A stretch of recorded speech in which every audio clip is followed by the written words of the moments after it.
नाना बोला लवकर. अध्यक्ष महाराज, तुम्ही म्हणालात की राज्यपालांच्या अभिभाषणाचा प्रस्ताव आम्ही पावसाळी अधिवेशनात मांडू. पावसाळी अधिवेशन कसं येईल?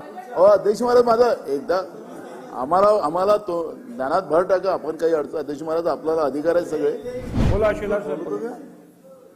सन्माननीय अध्यक्ष महोदय, मी राज्यपालांच्या अभिभाषणावर त्यांच्या अभिनंदनाचा प्रस्ताव या ठिकाणी मांडतो.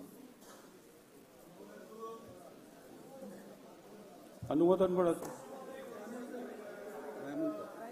अध्यक्ष महोदय, ॲडव्होकेट आशिषजी शेलार यांनी मांडलेल्या आभार प्रदर्शनाच्या प्रस्तावाला मी अनुमोदन देतो.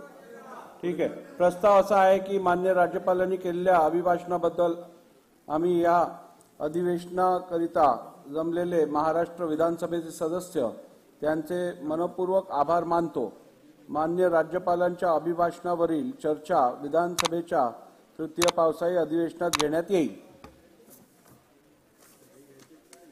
नाही, त्यांना चालू करू दे.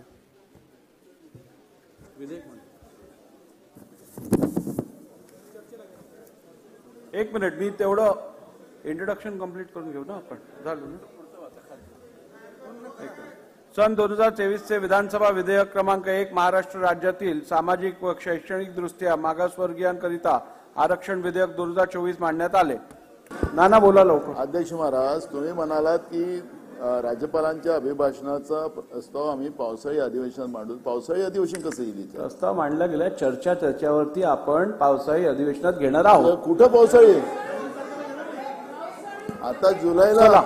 अध्यक्ष महाराज, माझा एकदा आम्हाला तो ज्ञानात भर टाका. आपण काही अडचण. अध्यक्ष महाराज, आपल्याला अधिकार आहे सगळे.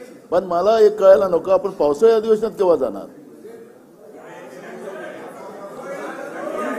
या संदर्भात अध्यक्ष नाही, एक नाना भाऊ, बजेट अधिवेशन हे आपण जेव्हा इलेक्शनचं वर्ष असतं त्यावेळी आपण वोट ऑन अकाउंट घेतो. त्यामुळे आपण ते रेग्युलर अधिवेशन घेत नाही. ते अधिवेशन आपण लोकसभेच्या निवडणुकीनंतर घेतो. ते पावसाळी आणि बजेट अधिवेशन हे आपण एकत्रित घेतो, म्हणून त्यांनी तसं सांगितलं. आणि नाना भाऊ हे काय? नाही, एक मिनिट.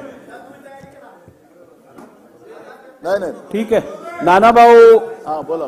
2019 मध्ये आपण अशीच प्रथा आणि ह्याच पद्धतीने पावसाळी अधिवेशनात चर्चा घेतलेली. त्यामुळे मी तुम्हाला प्रेसिडेंट काढून देतो, तो तुम्ही पहा आणि मग आपण बोलू. चला. राजकारणातील प्रत्येक अचूक बातमीचे सर्वात आधी अपडेट्स मिळवण्यासाठी सरकारनामाच्या सर्व सोशल मीडिया प्लॅटफॉर्मला लाईक, फॉलो आणि सबस्क्राईब करा. तसंच सर्व नोटिफिकेशनसाठी बेल आयकॉन प्रेस करायला विसरू नका.